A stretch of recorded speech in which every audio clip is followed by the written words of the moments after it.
Hello मित्रों, आप सबका हमारे चैनल पर फिर से स्वागत है। प्रेरक प्रसंग के रूप में आज एक कहानी पढ़ेंगे और उस कहानी का शीर्षक है गाय का जूठा गुड़। गाय का जूठा गुड़ का क्या महत्व है, इसको हम लोग जानेंगे। और ये सिर्फ गाय से संबंधित नहीं है, ये हमारे प्रेम से, हमारे आदर्श से, हमारे उन परिस्थितियों से संबंधित है जिसपे कभी कभी व्यक्ति अपने को एकदम से लाचार, अपने को इस तरह से बेबस समझने लगता है कि उसकी ज़िंदगी अब छोटी पड़ गई है। अब उसके लिए दुनिया में अंधकार के अलावा और कुछ नहीं बचा है। उसमें भी कुछ आशा की किरण, कुछ उम्मीद की किरण, ईश्वर, गॉड या अल्लाह जो कहें, आपके जो ईश्वर हैं, वो किसी न किसी माध्यम से आपके सामने प्रकाश की एक किरण जरूर पहुंचाती है। वो एक कहानी एक व्यक्ति की है और उनको कैसे प्रेरणा मिला, कैसे वो उच्च आदर्श को समझने में सक्षम हुए, इसी से संबंधित ये कहानी है। तो इस कहानी को शुरू करने के पहले हम आप सबसे रिक्वेस्ट करेंगे कि जो भी पहली बार हमारे चैनल पर आए हैं तो कृपया आप चैनल को सब्सक्राइब जरूर कर दें। तो चलते हैं, कहानी जो है आज का गाय का जूठा गुड़। एक व्यक्ति है, उनको शादी का निमंत्रण मिला था गांव में, लेकिन वो जाना नहीं चाहता था, बस जाने का इच्छा नहीं था। और उन्होंने जो है सोचा कि कोई बहाना करें। तो एक व्यस्त होने का बहाना कि मैं भाई थोड़ा सा बहुत बिजी हूँ, सो मैं नहीं जा पाऊँगा, ऐसा बहाना कर दूँगा कि मैं नहीं आ पाया, किसी काम में मैं व्यस्त था।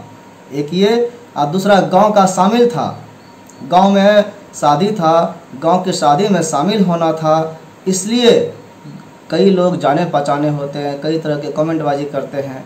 सो जाने की इच्छा नहीं थी, चलो कुछ अलग रहता है तो जा भी जाता है, गांव का ही शादी है, रोज़ देखते हैं, इसलिए भी नहीं जाने का मन था। लेकिन घर से दबाव था कि जाना है।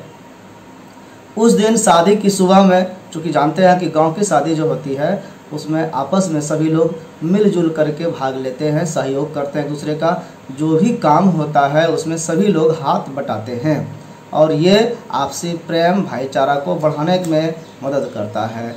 और अभी का समय ऐसा आ गया है कि लोग किसी से पूछते नहीं हैं, किसी को कुछ कहते नहीं हैं, बस निमंत्रण दे दिए, आके खाना खा लीजिएगा। लगता है कि कोई खाने का भूखा है, खाना खा के चला जाएगा। अब वो प्रेम लगभग मृत प्राय हो चुका है। एक सिस्टम आ गया, बुफे सिस्टम। आप आइए, बेरा क्या हुआ है, कैटरिंग क्या हुआ है, वो खाना परोस देगा, जिससे कोई रिलेशन नहीं, कोई संबंध नहीं, कोई बोलचाल नहीं। वो आपको एक मशीन की तरह आपके साथ सर्व करेगा, आपको खाना खिला देगा, सही से खिलाएगा, सही से बना करके, लेकिन वहाँ पर प्रेम नहीं दिखेगा। आपस में जो बोलने चालने का, जो घुलने मिलने का मौका मिलता था, आज वो ख़त्म हो गया है। लेकिन ये गांव की बात है, गांव में कहीं अभी भी कुछ बचा हुआ है। तो ये गांव में इनको शामिल होना चाहिए था, लेकिन इनको अच्छा नहीं लग रहा था कि हमको उसमें शामिल हों। इसीलिए उस समय जो काम करने का समय होता है, मिलने जुलने का समय होता है, कुछ बहाना करके घर से निकल गया घूमने के लिए, गांव से बाहर चला गया। 2-3 किलोमीटर घूमने के बाद गांव से बाहर और निकल गया, जो मेन रोड से आती है, तो उधर एक चबूतरा था, वहाँ पर वो बैठ गया। टाइम पास करना था, ये थोड़ा सा कामचोरी कर रहा था, कामचोर की तरह हमको काम नहीं करना है, घुलना मिलना नहीं है, ये मन में विचार था। इसलिए वो सबसे छुपते हुए बाहर जाके घूमने लगा और सोचा कि कुछ टाइम पास करके आ जाएंगे। वहीं बैठ गया और बैठा तो सुबह सुबह गया था, हल्की हवा और सुबह का सुहाना मौसम बहुत ही अच्छा लग रहा था। पास के खेत में कुछ गाय चल रही थी और वो चारा खा रहे थे। लेकिन तभी देखता है कि कुछ देर में वहाँ एक लग्जरी गाड़ी, जो लग्जरी गाड़ी कहते हैं, जो बहुत ही आरामदायक महंगी गाड़ी होती है, 4 व्हीलर, वो वहाँ आकर के रुकी। उसमें से एक वृद्ध व्यक्ति, ओल्ड मैन, उतरे, गाड़ी से नीचे उतरे और उसको देखकर लग रहा था, उसके लिबास से, उसके ड्रेस से, उसका जो व्यक्तित्व था, लग रहा था कि ये अमीर व्यक्ति है, पैसे वाला व्यक्ति है, धनी व्यक्ति है। गाड़ी लग्जरी है और पैसे वाले हैं, लेकिन ये बीच गांव के बाहर बिहार में खेत में रोड किनारे क्यों रुका भाई? इसके मन में उत्सुकता जग गई और वो उतरे तो देखते क्या है कि एक पॉलीथीन जो है, एक बैग है और उसमें कुछ सामान है। उसको लेकर के उतरे और आगे जो चबूतरा था सीमेंट का उस पर बैठ गए और पॉलीथीन में जो सामान था उसको चबूतरे पर उछल दिए और उसमें देखा कि वहाँ पर गुड़ भरा हुआ था। पॉलीथीन में उन्होंने गुड़ लाया था, गुड़ को चबूतरे पर फैला दिया और उन्होंने आवाज़ दिया, आओ आओ। ऐसे जब आओ आओ कहा तो बहुत सारे जो गाय वहाँ चर रहे थे सब आकर के उनको घेर ली।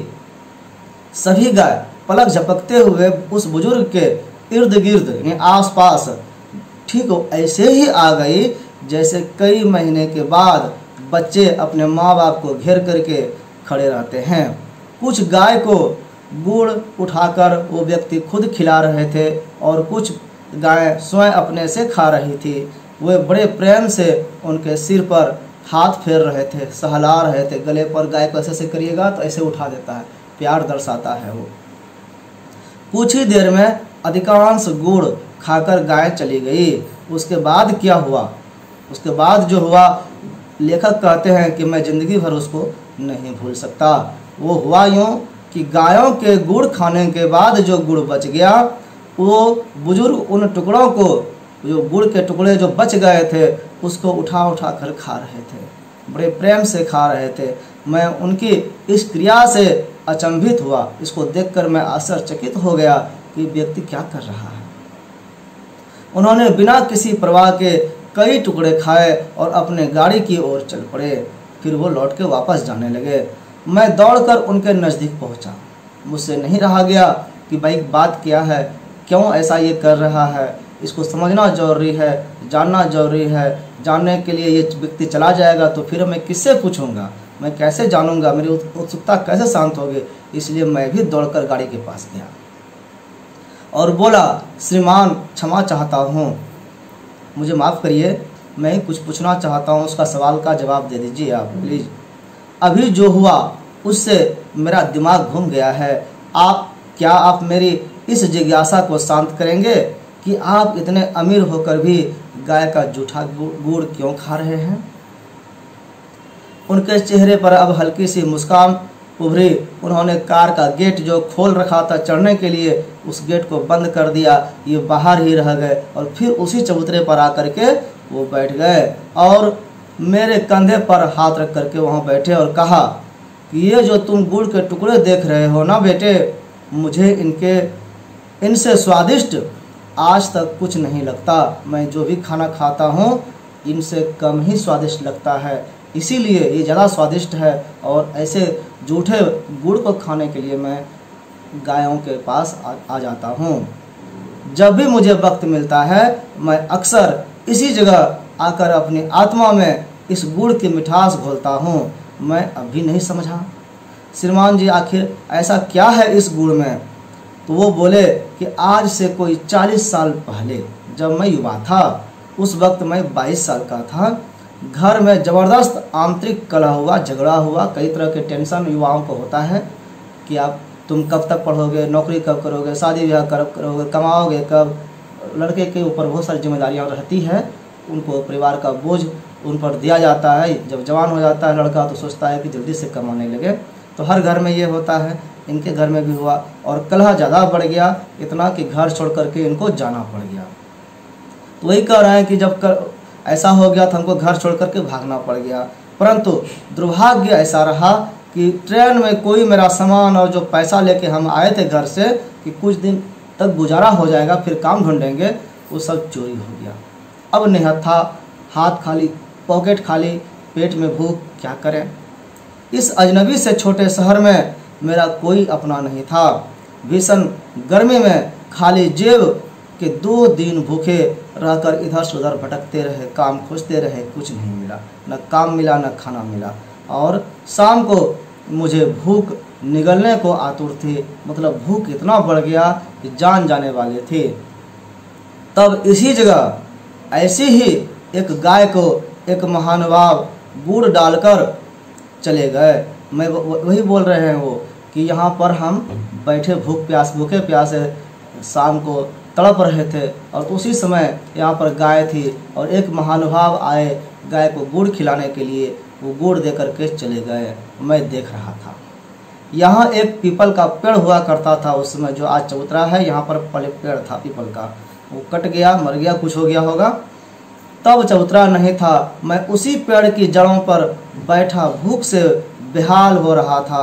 मैंने देखा कि गाय ने गुड़ छुआ तक नहीं। गाय बेचारी भी माँ की ममतामयी रूप की एक अनुभूति उसको होती है, वो एक प्रतीक है, हम लोग मानते हैं, वो बहुत कुछ अनुभव करती है। उसने देखा कि ये व्यक्ति भूखा है, प्यासा है, इसको खाने की ज़रूरत है, तो उन्होंने गाय ने अपने ममता के स्वरूप बच्चों के लिए जिस तरह से खाना छोड़ देती है, अपना पेट काट करके आधा पेट खा करके रहती है, बच्चे को भरपेट खाना खिलाती है, गाय भी इसी भाव से उस गुड़ को जो महानुभाव उनको खिलाने लाया था नहीं खाई और गाय छोड़कर चली गई कि गुड़ बच्चे तुम खा लो।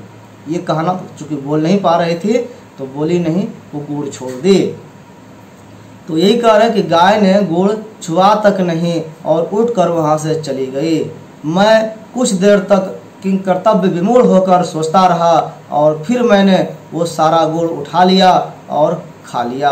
अब देखा कि क्या करूं, तो कुछ समझ में नहीं आया, भूख से जान जा रहा था, गुड़ सामने पड़ा हुआ था, तो मैंने उठा के खा लिया और मेरी मृत प्राय आत्मा में प्राण से आ गए। यानी अब फिर हमको लगा कि कुछ जान आया है, अब हम बच जाएंगे। मैं उसी पेड़ की जड़ों में रात भर पड़ा रहा। जब मेरी आंखें सुबह में खुली तो काफ़ी रोशनी हो चुकी थी, सूर्य ऊपर चढ़ चुका था। मैं नित्य कर्मों से फारिग होकर फ्रेश होकर के किसी काम की तलाश में फिर सारा दिन भटकता रहा, पर दुर्भाग्य ने मेरा पीछा नहीं छोड़ा था, मुझे काम नहीं मिला और फिर लौट करके हमको थक हार करके उसी पेड़ के पास खाली हाथ लौटने के लिए मजबूर कर दिया। आखिर कहाँ जाते, फिर पेड़ के पास आकर के दूसरे दिन भी रह गए। शाम ढल रही थी। कल और आज में कुछ भी तो नहीं बदला था।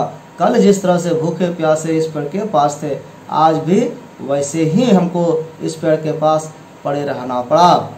वही पीपल, वही भूखा मैं और वही गाय। कुछ ही देर में वहाँ वही कल वाले जो सज्जन आए थे गुड़ लेकर के, आज भी आए और कुछ गुड़ की डलिया गाय को डालकर चलते बने। गाय उठी, उन्होंने देखा कि गुड़ आ गया है, उठी और बिना गुड़ खाए फिर आज चली गई और मुझे अजीब लगा, लेकिन मैं बेबस था, सो आज फिर गुड़ खा लिया। गाय फिर भूखी रह गई, उस माँ की तरह जो बच्चे को खाना खिला के भूखे सो जाती है, और वही सो गया। सुबह काम तलाशने फिर निकला। आज शायद दुर्भाग्य की चादर जो मेरे सर पर थी वो नहीं थी, थोड़ा सा खिसका था, सो एक ढाबे पर मुझे काम मिल गया। कुछ दिन बाद जब काम करने के बाद मालिक ने मुझे पहली पगार दी, वेतन दिया, मेरा मजदूरी दिया, तो मैंने सोचा कि उस गाय को गुड़ खिला के आऊँ और एक किलो जो गुड़ है मैंने खरीदा और किसी दिव्य शक्ति के वशीभूत होकर के एक अंदर से प्रेरणा आया कि नहीं, हमको जाना चाहिए। और वो पीपल का पेड़ यहाँ से 7 किलोमीटर दूर था जहाँ मैं काम करता था। वहाँ से मैं पैदल चलकर उसी पीपल के पेड़ के नीचे आ गया। इधर उधर नज़र दौड़ाई तो गाय भी वहाँ दिख गई। गाय वहीं रहती थी, गाय फिर आज दिख गई हमको। मैंने सारा गुड़ उस गाय को डाल दिया कि लो माँ, तुम भी खा लो। इस बार मैं अपने जीवन में सबसे ज़्यादा चौंका। क्यों भाई? क्योंकि गाय सारा गुड़ खा गई थी, जिसका मतलब साफ था कि गाय ने 2 दिन जानबूझकर मेरे लिए गुड़ छोड़ा था। ये समझ में आया जबकि वो जितना गुड़ दिए सारा खा गई। तो अब समझ में आया कि उस दिन गाय ने गुड़ क्यों नहीं खाया, शायद मेरे लिए नहीं खाया था। मेरा हृदय भर उठा उस ममतामयी स्वरूप की ममता देखकर। मैं रोता हुआ वापस ढाबे पे पहुंचा और बहुत सोचता रहा। फिर एक दिन मुझे एक फर्म में नौकरी मिल गई। दिन पर दिन मैं उन्नति और तरक्की के शिखर पर चढ़ता गया और आज पैसे वाले बन गए हम। शादी हुई, बच्चे हुए, आज मैं खुद की जो 5 फर्म मेरा है उसका मैं मालिक हूँ। जीवन की इस लंबी यात्रा में कभी भी उस गाय माता को मैं नहीं भूल पाया। मैं अक्सर यहाँ आता हूँ और इन गायों को गुड़ डालकर इनका जूठा गुड़ खाता हूँ। मैं लाखों रुपये गौशालाओं में जो गौशाला होता है जहाँ गाय पालन किया जाता है, चंदा भी देता हूँ, परंतु मेरी मृत तृष्णा मन की शांति यहीं आकर मिलती है बेटे। मैं देख रहा था वो भावुक हो चले थे, रोने लगे थे। समझ गए अब तो बेटे तुम? मैं सिर में मैं सिर अपना हिलाया कि हाँ मैं समझ गया। वे चल पड़े, गाड़ी स्टार्ट हुई और निकल गई। मैं उठा, उन्हीं टुकड़ों में से एक टुकड़ा मुंह में उठाया और डाला अपने मुंह में। उस जूठे गुड़ को मैंने भी चखा और वापस शादी में शिरकत करने सच्चे मन से शामिल हुआ। सचमुच वो कोई साधारण गुड़ नहीं था, उसमें कोई दिव्य मिठास थी जो जीव के साथ साथ आत्मा को भी मीठा कर गई। हमारा मन में जो कलुषित भाव भर गया था वो भी मिट गया। घर आकर गाय के बारे में जानने का प्रयास किया, उसके लिए कुछ किताबें पढ़ी तो जाना कि गाय जो है गोलोक की एक अमूल्य निधि है। ईश्वर के अपने जगह का वो चीज़ है। ईश्वर ने अपने जगह से गाय को मानवीय भेंट के रूप, मानव को अपने उपहार स्वरूप, ममतामय स्वरूप के रूप में धरती पर भेजा है, जिसकी रचना भगवान ने मनुष्यों के कल्याणार्थ आशीर्वाद रूप में की है, मनुष्य के कल्याण के लिए की है। वो गाय का एक एक अंग, एक पूरा जीवन व्यक्ति के कल्याण में काम आता है। इस कहानी से हमको ये सीख मिलता है कि कोई भी इस तरह से आप बुरे फंसे हैं और जो मदद कर देता है, आपके लिए टर्निंग पॉइंट का काम करता है, उस टर्निंग पॉइंट को कोई व्यक्ति कभी भी नहीं भूल सकता है। तो आप भी ये प्रयास करें जिस तरह से हम भी प्रयास करते हैं। उस व्यक्ति ने भी प्रयास किया कि ज़रूरतमंद व्यक्ति का ज़रूर मदद करें। उस एक मदद से हो सकता है कि किसी के ज़िंदगी का उत्थान हो जाए, उसके ज़िंदगी का उच्चतम शिखर को पाने का एक मौका मिल जाए। आपका एक छोटा सा प्रयास किसी के जीवन को बदल सकता है। और हो सकता है कि आप ऐसा नहीं करें तो फिर आप क्या करेंगे, किसके लिए जिएंगे? धरती पर हम सब मानव एक दूसरे के सहयोग के लिए हैं, एक दूसरे के साथ जीने वाले हैं। हम सोशल एनिमल हैं, हम सामाजिक प्राणी हैं। हम एक दूसरे के काम नहीं आएंगे तो फिर हमारे मानव होने पर क्या फ़ायदा? मानव होने पर तो हम कलंक हो जाएंगे, एक बोझ हैं हम अगर ये नहीं समझेंगे तो कौन समझेगा? जब जानवर ये समझ सकता है तो हम मानव क्यों नहीं समझ सकते? इसलिए ज़रूरतमंद और जिनको जरूरी हो, जिनको हम मदद कर सकें, अपने सक्षमता के अनुसार, अपने शक्ति के अनुसार ज़रूर मदद करनी चाहिए, ज़रूर सहायता करनी चाहिए। उससे जो खुशी मिलती है वो दिव्य खुशी, वो संतुष्टि, वो मिठास, इस गाय को गुड़ खिलाने के और उनके जूठे गुड़ को खाने से इन सज्जन को जो मिठास मिला, उनसे भी बढ़कर मिठास मिल सकता है। आप किसी का भला करके तो देखें। तो इसी के साथ कहानी का समापन हुआ। आप सब ने कहानी अंत समय तक सुना। आप सबका बहुत बहुत धन्यवाद। नमस्कार।